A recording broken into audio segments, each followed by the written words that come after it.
Alright, this should be an interesting one. So, my friend sent me these to check out. So, we're going to put them on the bench. And we're going to see what's wrong with them.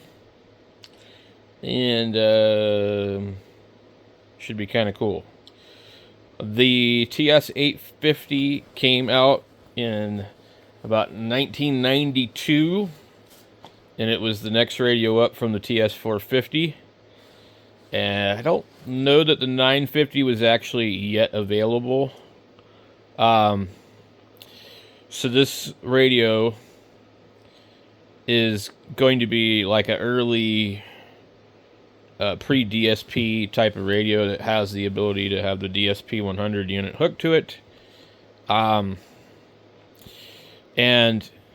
these were about, when I looked in the magazines in the 90s, they were $1,500. Full retail was $19.99. Apparently the person he got this from, they said it was like $3,000 new, which is not even close. I don't know what the power supply would have costed, but probably not like super cheap. 200, 300, who knows what they were charging back then. The prices weren't real reasonable back then for certain stuff. Or maybe you got a deal and you got the power supply for free with the radio. It's hard to say.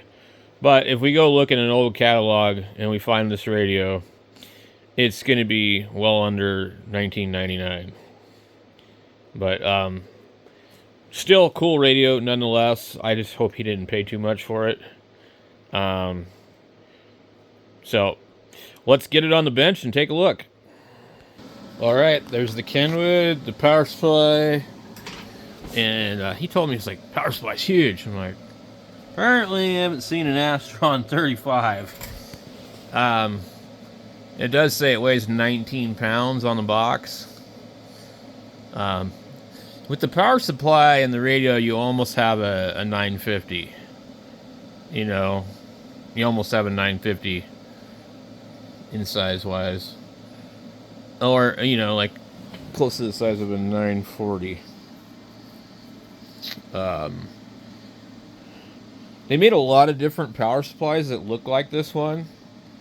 The old power supplies for the 430, 440, and then I think this would have been the one that went with the 450 also. It's unlikely it's 52 amps, so just call it PS52. But we could look it up. Got a little dust and stuff on it. It's kind of cool that the radio and all that is like double boxed. It's the original double boxing, which is cool. I noticed one thing that about the radio, that when I put it on the desk, it's like, why does that do that? So they have a common problem where this happens on a lot of these radios. The plastic bows out, or sometimes even completely cracks. Let me see if I can. So it'll separate away. You can actually like pull up on it. I'm not exactly sure why it does that, but I've seen this on almost all of them actually.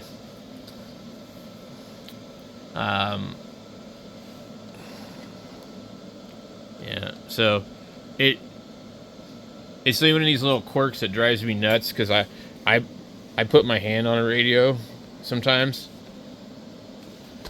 which probably explains why certain radios have marks on them.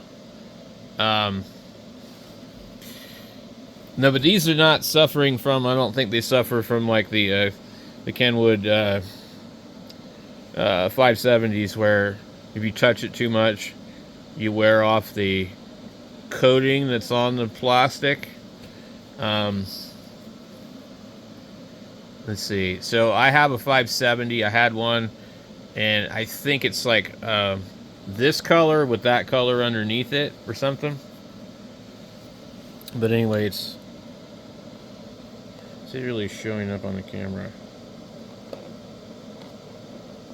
But it really shouldn't be like that, and I don't know what they did that caused them all to do that.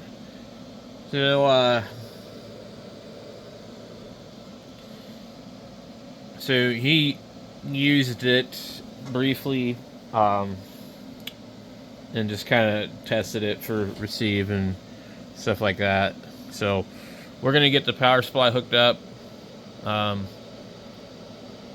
already actually did a little bit of testing with it, so I know what's up with it, but I haven't used the power supply with it, and I just thought it would make for a cool video to have the radio and the either the matching or very close to matching power supply. The colors, yeah, they're the same. I've not looked in here.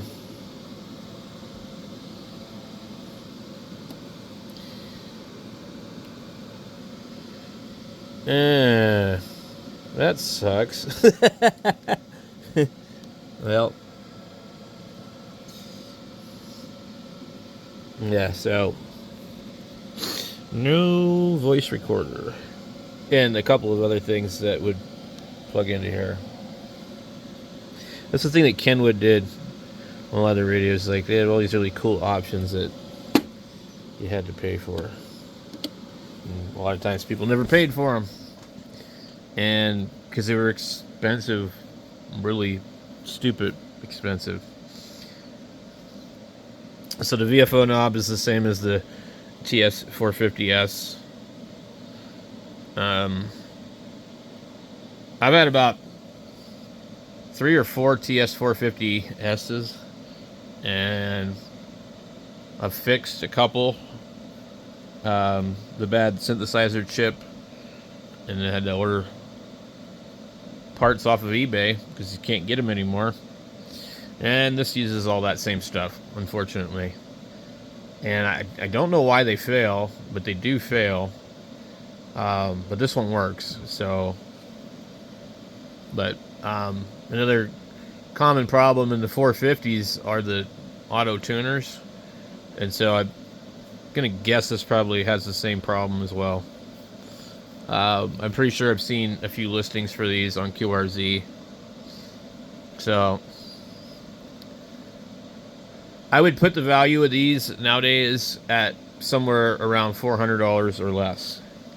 And that's just because why would you buy this when you can buy a used ICOM 7300 for $700? You can buy a brand new FT710. It's like number 3 on the Sherwood list, number 4 on the Sherwood list, for $899. And if you buy it from R&L Electronics, it would be no tax. Or if you live in Oregon, no tax. And several other states that don't have tax. But the thing is that the prices on all kinds of stuff are just not what they used to be. Like these radios here, well, they used to be like $1,200, and I don't know what they were new. $199 on sale for $14.99. Who knows? But they're not worth $900. Why would you spend $900 on a 3000 when you could go buy a 7300, a 710, an FTDX 10, any of those type of radios? So people have been trying to get, $500 for a lot of radios, and they just don't sell. Nobody will buy them, So I put these in the $400 or less category. You see them at the Hamfest. They usually want $450 for them, and nobody buys them. The one radios that I do see still selling for stupid money is the 950 SDX, and it has to be the SDX. And I don't know what the other one is, the 950S, but there's a 950S that says 950S digital, but it doesn't say SDX on it. And it's not the same, from what I understand. Those radios are $1,200, and you get these weird guys with lots of money that will go buy those radios and send it to some dude that goes through them and does all this stuff to them. And it's not like, I don't think it's the voodoo guy. But anyway, these radios here can do extra wide audio if you have the DSP 100, and there might be some other ways of doing it. But the preferred radio is the 870 for all that, because it has the DSP built into it. This doesn't have it. I'll show you on the back. So actually pretty sparse on the back. I was kind of shocked that it didn't have more than one antenna connector, because the little ts850 SAT has 2 connectors. As I recall, maybe I'm wrong, it's weird how they have this fuse here, which maybe is protecting the antenna. I don't know. It's a 3 amp fuse. It seems a little strange. The linear amp on or off. The IF out number 1, which is probably narrow. The remote for, you know, probably a TNC or something like that, or some kind of radio control.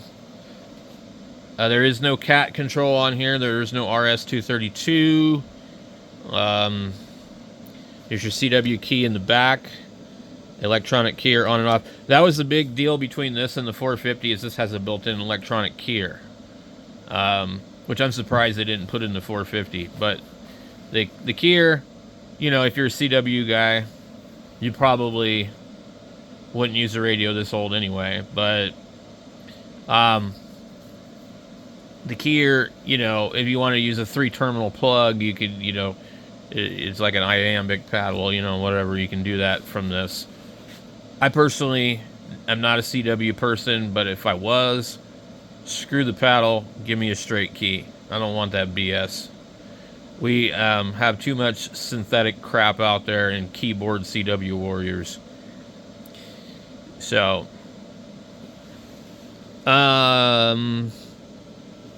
you got your Vox back here, the accessory 2 plug, which is a 13 DIN pin, and then the DSP, which is a 13 DIN pin, I think. Yeah. Accessory 1, and then accessory 3, I don't know what that would be. And then you have DSP 1 and 2, which would plug into the DSP 100 module. And then there is, I'm not sure why, but there's this special little plug on RTTY. And I'm guessing that the plug shorts it. And then you have accessory 4, which is kind of like the connector that they would have used for some of their external antenna tuners. But it might be used for an amplifier control. So there's not what you would expect on the back of this. I would have expected a lot more connections.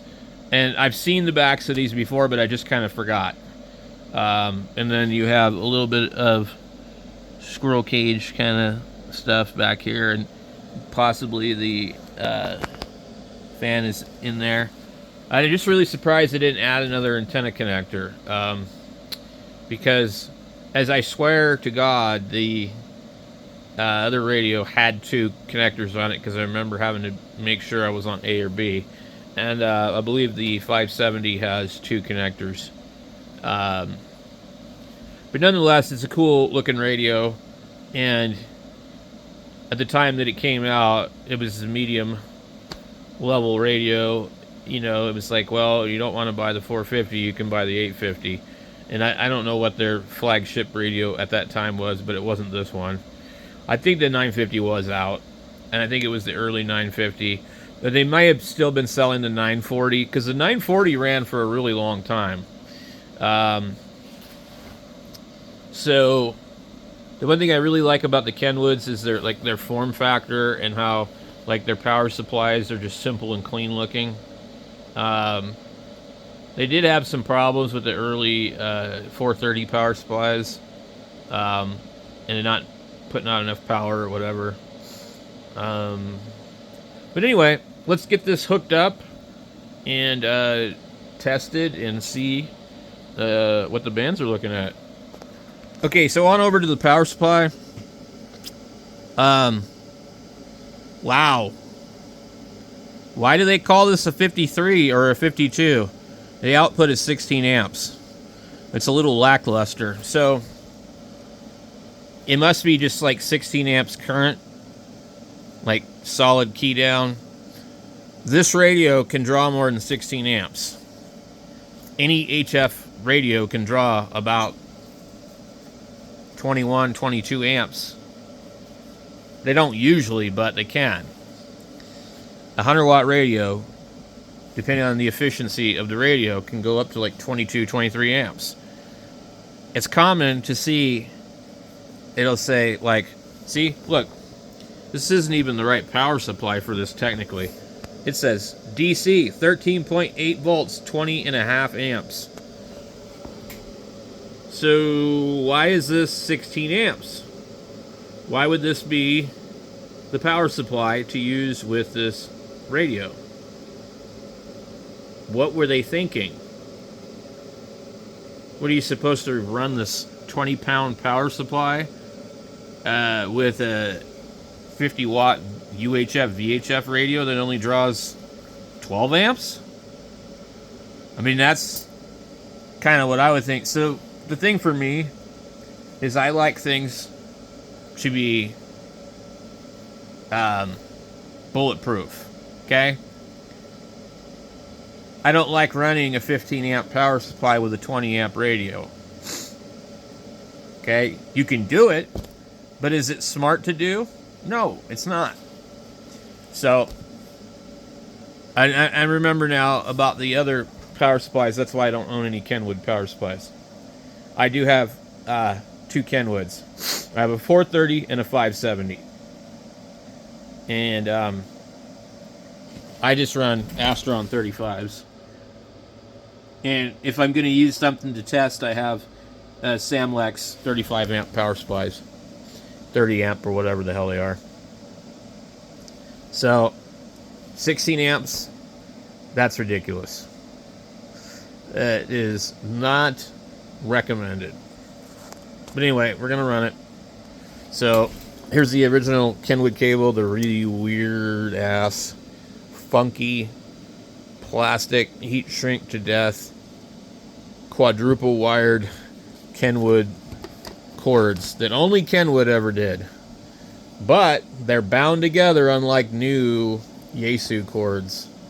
ICOM still uses zip cord, but Kenwood also had a lot of problems with these cords. They didn't always work well. This particular radio, the cord doesn't like to release. I used one of my other cords, and I had a really hard time getting it off of there. It just, I don't know. But I like the terminals on the back, how they kind of like, did them like this. Some of the Astrons are kind of sketchy because you're like, shit, they could accidentally short this whole power supply out. If you just see the back of an Astron where the ring terminals go, you're like, they should have put something in between them, but they didn't. It's like, okay. So anyway, this one's been done up. I don't think it came from the factory, because this was actually like, these are the leads. They would have come pre-tinned, like that long. Yeah, they come pre-tinned that long. So whoever owned this put these on here and shrinked it with heat shrink, and then put some more right there. So very professional looking, but not shipped that way, as far as I know. Maybe Kenwood sent it like that. I don't think so though. And they weren't zip tied there. Either way, cool. It looks good, and it will fit on here easy. Another thing I remember about some of the other Kenwood power supplies was that they didn't quite put out enough voltage. They were a little bit on the low side, and people would go into the power supply and modify the power supply. Also, when you put these on here, you want to put them down towards the bottom. You don't really want them hanging up at the top. Another thing that Kenwood did that's like super annoying is they put these little legs on here that you cannot replace. These ones are still okay, but a lot of times they're cracked and they fall off. And they did it even worse on like the 430s. They put like some kind of rubber thing in there that would deteriorate. So they should have put legs in here that you could, replace, or just nothing at all. Not as dumb as Yaesu, who dimpled out the case on the FT450, and it's just metal, and if you were to use that as legs for the 450, you would wear it through the paint. But yeah, this is stupid. They did this goofy thing. I think there's a way to replace them, but of course you can't buy them anymore. You know, a lot of radios, they're going to be missing or broken or cracked. Another thing that would have been nice to have seen is a 3-prong cord on the power supply. I don't know why they didn't do that. ICOM and everybody else did. I don't recall ever seeing or having a Yaesu power supply. And also, the ICOMs usually use a computer cord, which is what I like about those ones. Let's get this power supply over here. Get this thing set up. Another thing I noticed is there's no flip down bail, and it looks like the legs might have had those adjusters, then they've been removed because they possibly broke like on the 940s. So yeah, it almost looks like, you know, the form factor of a 950 when you put the power supply next to it. I really like radios that have the power supply in them. I just think it adds a coolness factor to it, and like just less extra stuff like hanging out. Because I mean, look, this is a big radio. Add the speaker and you've really got some real estate. The speaker would be as big as that. So a 950, 150 watt radio too, has the built-in power supply, and it's probably about, I'd say, I don't even know, it might be even just a little tad bigger. You can see the 3000 over here. So, but this is how I like a radio to be, you know, when you have plenty of room. Obviously not mobile. Obviously I would never want to use this portable probably. So let's see. We have the microphone, which these have been made for years and years and years. They can be really creaky, some of them. This one's not bad.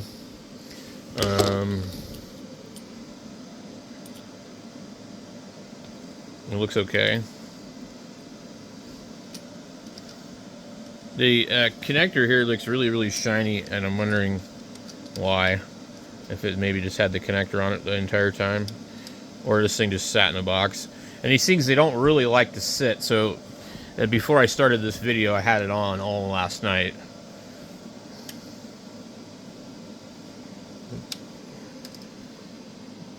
Didn't make any clunks or anything like that. I did notice it does this. Let's see if it does it again. It's a possible sign of capacitors. See that? It comes on like that, which is strange because you usually don't. Now, one of the things I was interested in to see.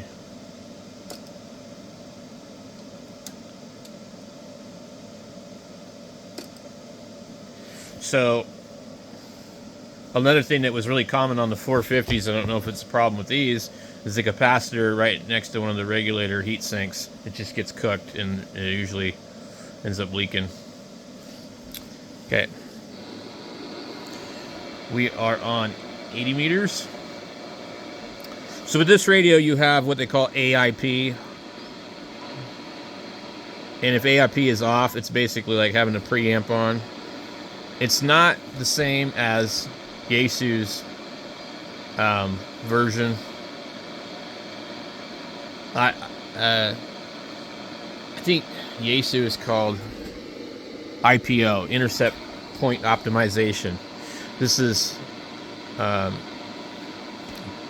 know what it's called, I just can't remember now. And it might be like automatic intercept point or something, but anyway, it needs to be on, otherwise it reads too high. That's the other thing I've noticed about this radio is it reads way too high. Okay. With AIP off, we're reading 20 over. Okay. RF gain. So one of the things you'll notice with an RF gain, if you roll the RF gain back, it goes full scale. So when you run into a radio that has a problem with receive, sometimes the meter will read really, really high because the RF gain circuit, how it works. Now, you got AGC, slow, mid, fast. And with no AGC, you don't get a meter reading. That's normal. Now, if you're going to be testing, just leave it on fast. You will have it on fast for AM. But for sideband, you definitely want it on slow. You could use it on mid if you want. Another thing to make sure that you have turned off on this, you don't want the auto tune on, which doesn't seem to work. So, does this radio not have a tuner? Oh, it's because it's through or auto. So there's... Okay, let's see if it works. Okay. But it kicked the light off, so... It's probably, let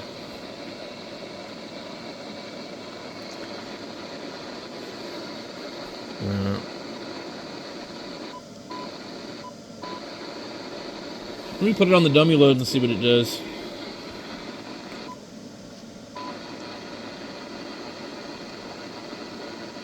And then this is your MOX button, receive, send.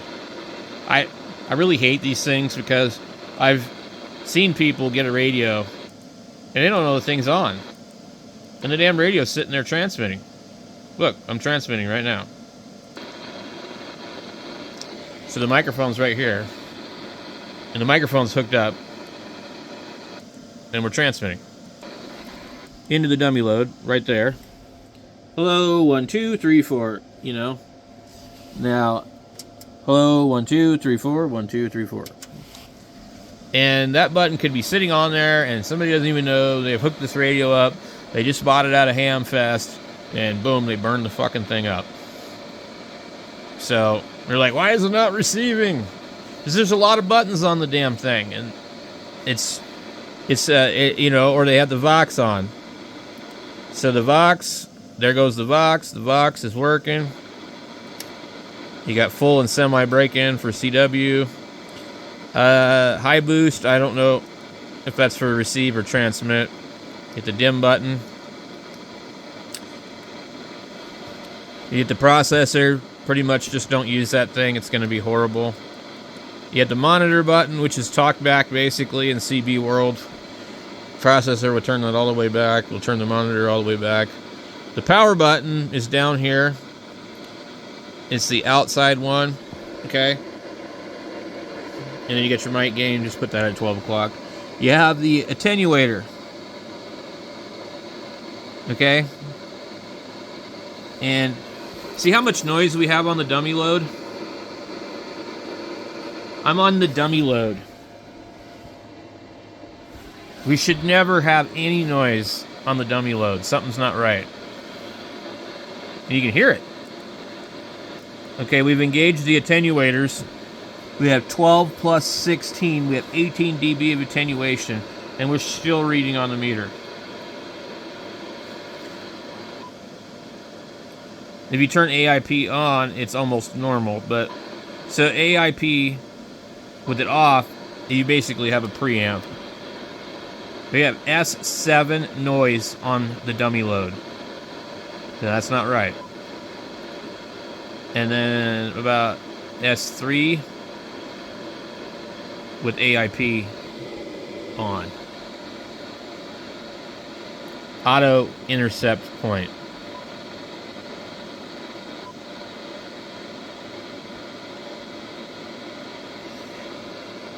So, okay, we got that.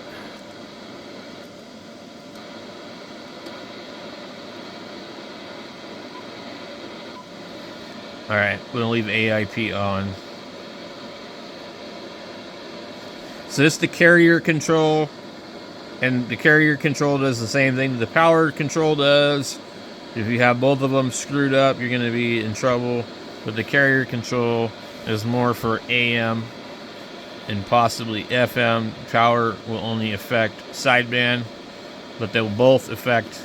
So if you're on AM and you have the power turned all the way down and the carrier all the way up, it probably won't put out any power. And if you have the carrier all the way down on AM, it won't put out any power. So that can get confusing. I don't know why they did that way. So let's go over to AM, FM. Okay. And no power. It also doesn't read on the meter. It doesn't read SWR at the same time that it reads anything else. In fact, I don't even know if this radio actually reads SWR. It doesn't have a meter switch like the 450 did. So, let's see. So you see there? Okay, so let's go ahead and turn the carrier up all the way.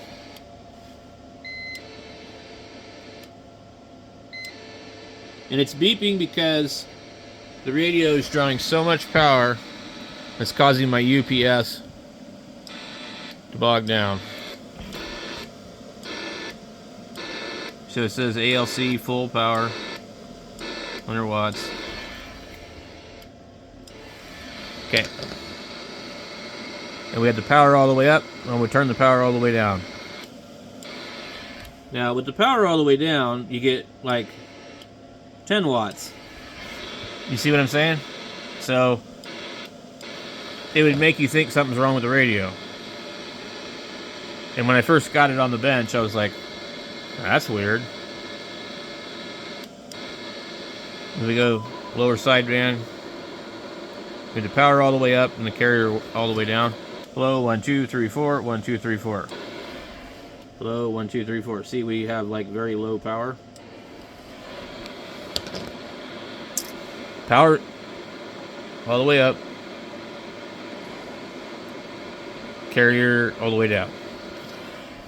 Hello, 1, 2, 3, 4. 1, 2, 3, 4. And it's like 50.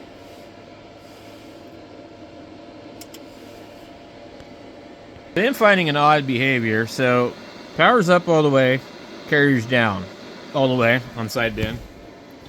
We're looking at average power right now, though.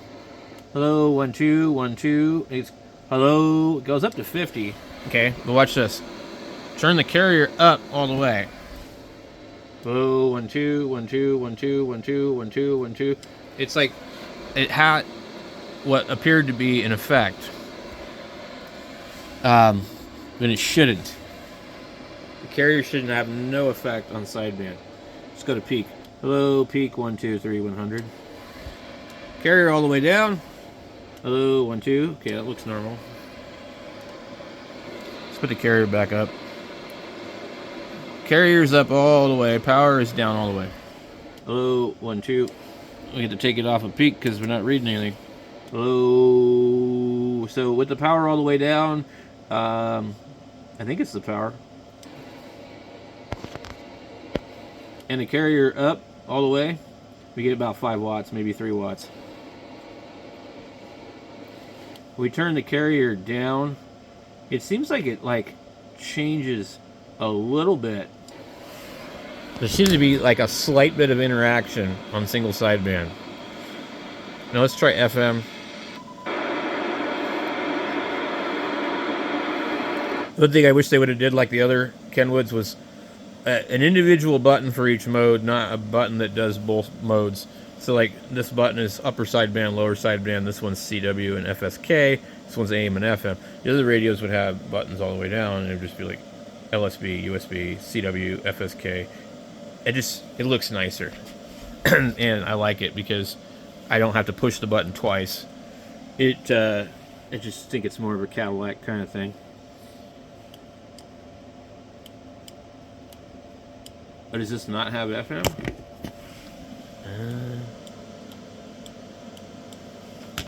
Okay. Right. About 80 watts on FM. It reads the 100 on the radio though. Okay. Let's turn the power down and see. Okay.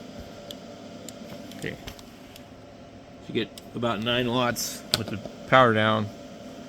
And it will turn the power back up. I'm going to roll the carrier back. So on FM, power and carrier obviously work to control it. I just barely opened the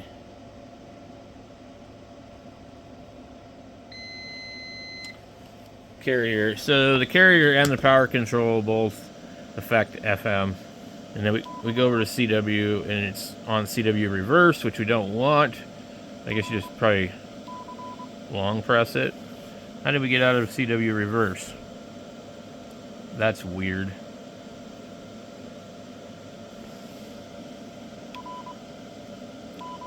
Oh, so another thing, when you push these buttons on the Kenwoods, that's Morse code. Did it? Did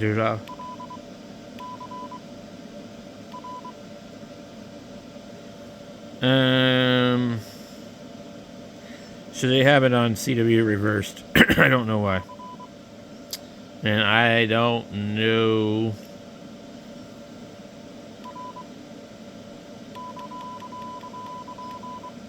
I don't know how to change it. And this radio does put out power when you key it up on CW. It's not 100 watts. It's 80. The radio lies and says it's 100. I haven't run across the radio that read 80 on my watt meter here.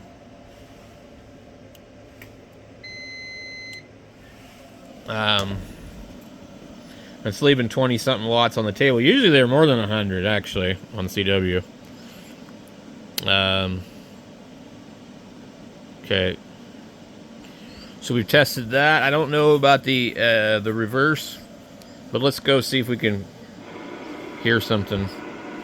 Get it off the dummy load.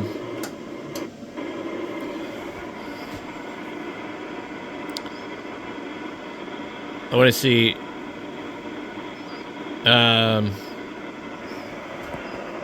Okay, let's go. Okay, through or auto?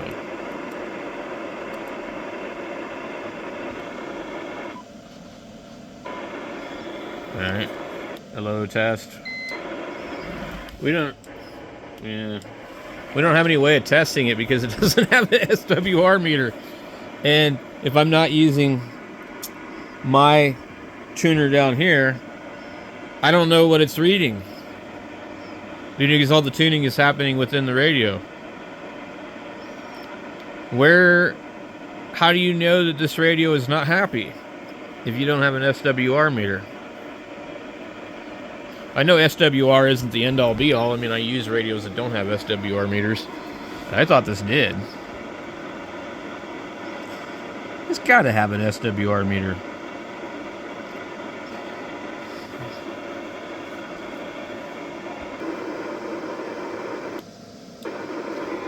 Button's right there.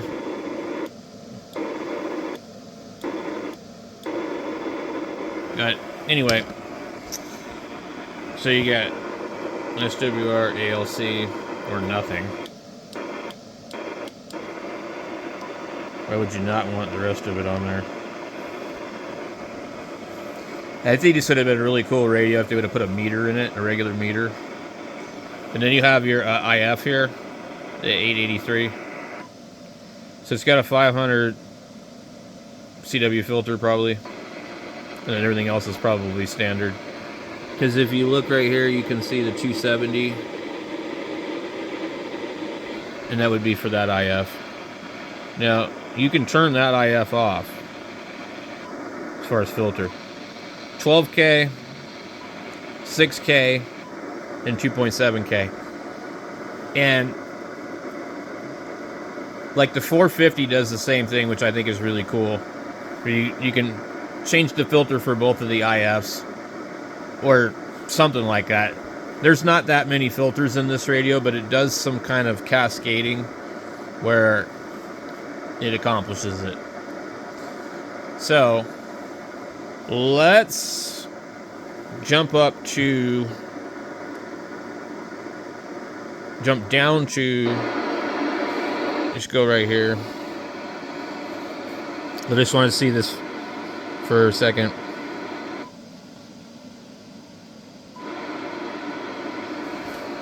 Okay, so if it tuned that, I'm going to be surprised.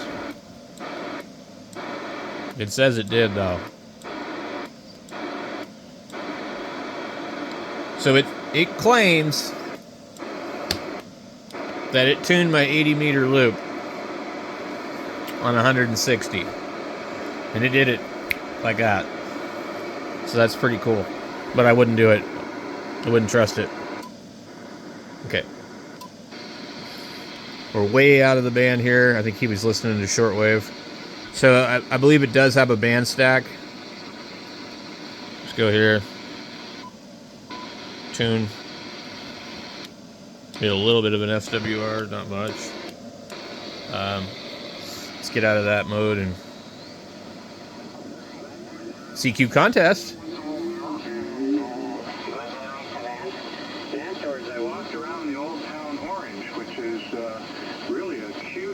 You can hear the fast chopping.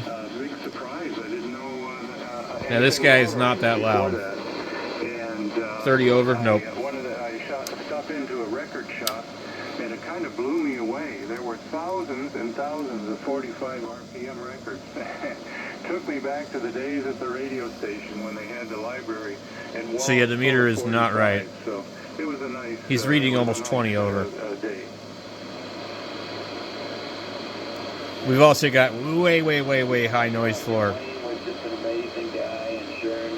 So normally I would probably have it like S3, S4, maximum of like S5 on 40 meter band. All right.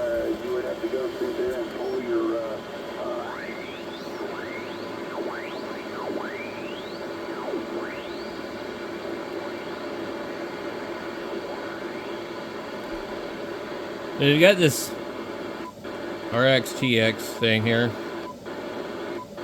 A equals B. A. You can move it over to here. You operate split.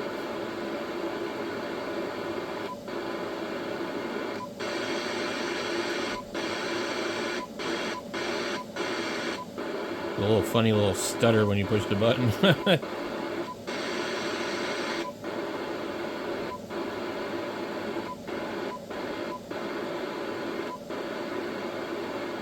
So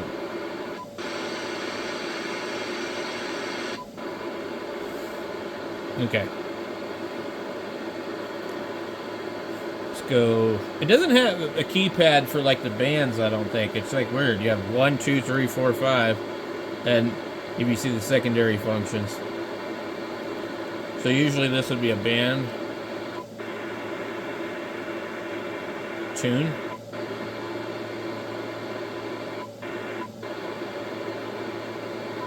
You have the find button.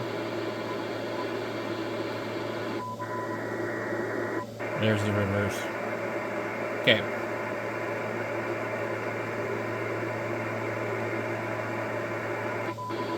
Okay, let's go.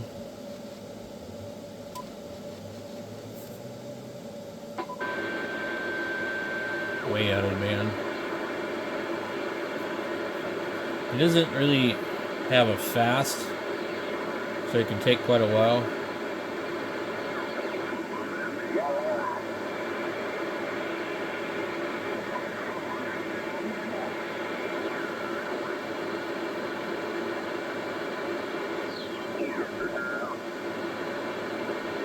Let's go to the maritime net.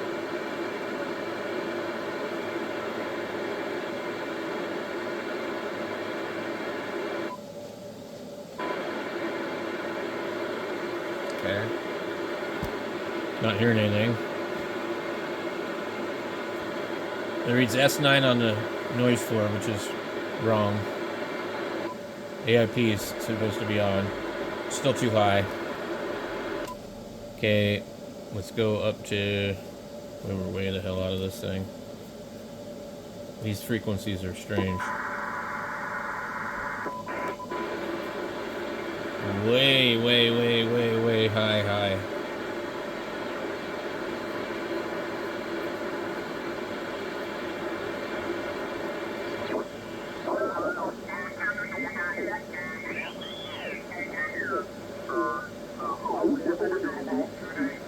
local, and then we're going to go back to normal weather for this time of year. But I don't know what sounds really the rain forecast odd. I think maybe here, I need to change this but we're IF. certainly looking forward to. That's too narrow. You hear I can't hear him? I should be able to. Limited anyway. Okay, Mark, back to you. So W0KYZ, WA680.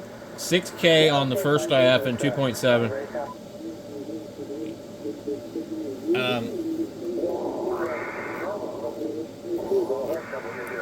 Okay, so this is another thing here on this radio that needs to be adjusted properly. Go ahead, Roland. You see that? He may be signed down.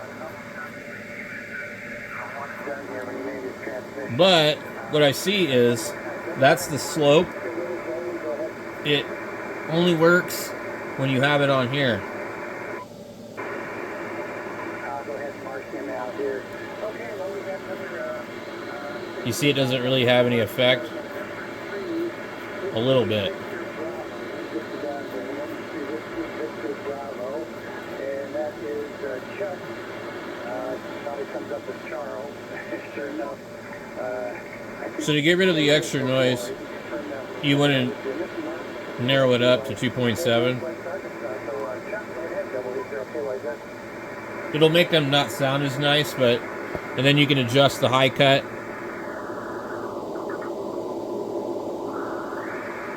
And you can adjust the low cut. The low cut doesn't really do a lot.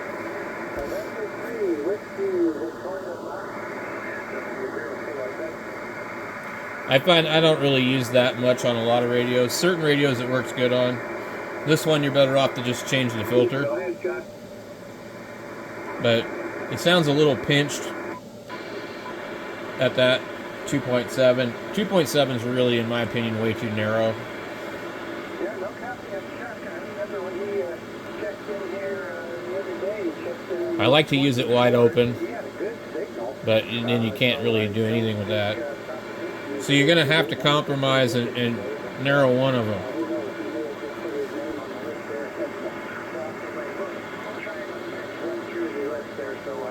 The slope and all that on the 940 is really, really good. Okay, let's go up a band. I'm so far away from anything. Okay, take it off CW. And the tuner affects receive on this, I believe. You should be able to tune the radio and watch the signal come up. This will need that AIP on.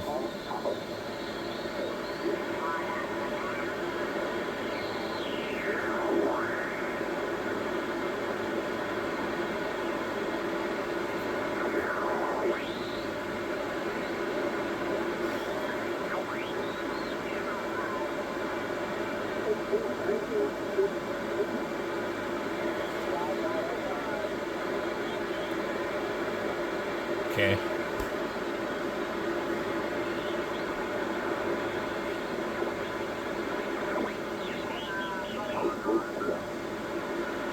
It's got that droning noise. It's like, eh.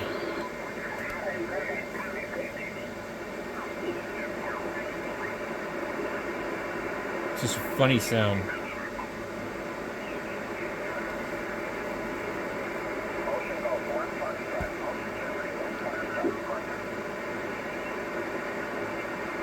Alright.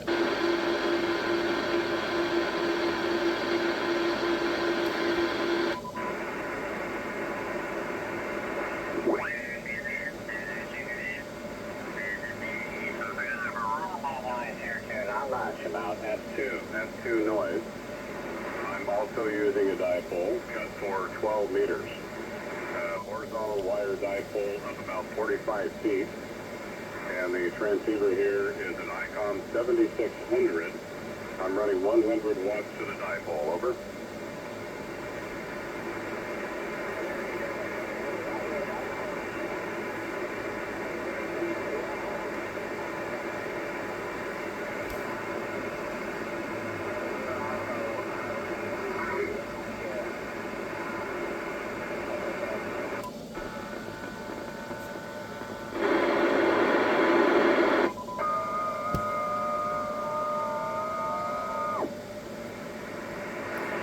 I don't know, can you enter the frequency? So we go 28300.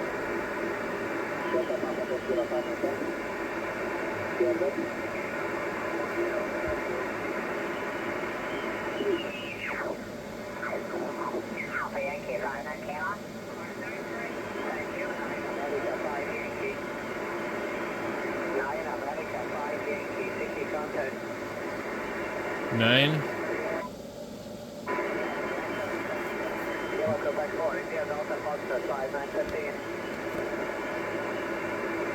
Kilo Queen 2 India Delta Fox 5915. I need to get my paper out. Thank you. 9 America 5 Yankee. Kilo Golf 7, Hotel Victor Romeo. 5 Yankee. Contact. Kilo Golf 7, Hotel Victor Romeo. Again. I don't know. How are you supposed Bravo 8 Uniform Juliet Uniform 5915. How are you supposed to know when they say again if they're talking to you? Number 2, Roger. 9. 9 America 5 Yankee. Contact. 9. Sticky contact. 9 America. America 5 Yankee. 9 Alpha 5 Yankee. Kilo Golf 7, Hotel Victor Romeo. Record 3 Whiskey Golf Yankee 5915. Ah, dang. Thank you. 9 America 5 Yankee. Sticky contact. 9 America 5 Yankee. 9 America 5 Yankee. Kilo Golf 7, Hotel Victor Romeo. Again. Kilo Golf 7, Hotel Victor Romeo. Kilo Golf 7 Hotel. Kilo Golf 7, Hotel Victor Romeo. Hotel Tango Romeo 5915. QSL 57, number 1. Thank you. 9 America 5 Yankee. Contact. Alright. Norway 6 Alpha Alpha 5915. It works, but Thank you. 9 America if he was 5 really Yankee. 5'7", that would have been a little easier, I think. 9 America 5 Yankee. 9 Alpha 5 Let me put it on the dummy load really quick and see. Hello. What in the hell? It says 10 watts. Something's not right. Hello. See, it's got SWR. I need to go off of the frequency here.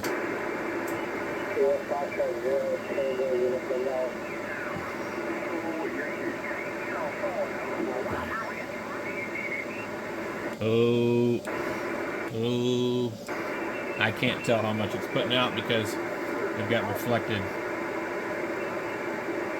All right. Let's turn off that. Let's go back over to dummy load. Hello, 1 2 3 4, 1 2 1 2. Well, the radio shows 50 watts. Hello. Oh, 50 maybe, yeah, but definitely lower than normal what it reads. Oh, I got about 40 on the meter down there. Let's go over to CW. It reads full on CW and 80 on the tuner. It's acting a little different on 10. Anyway. We'll look at this a little bit more because the video is almost an hour long. So this is just kind of my review of this radio for my friend. So hope you guys enjoyed it. And I'll make a couple more videos about it. And we'll check a couple more things on it.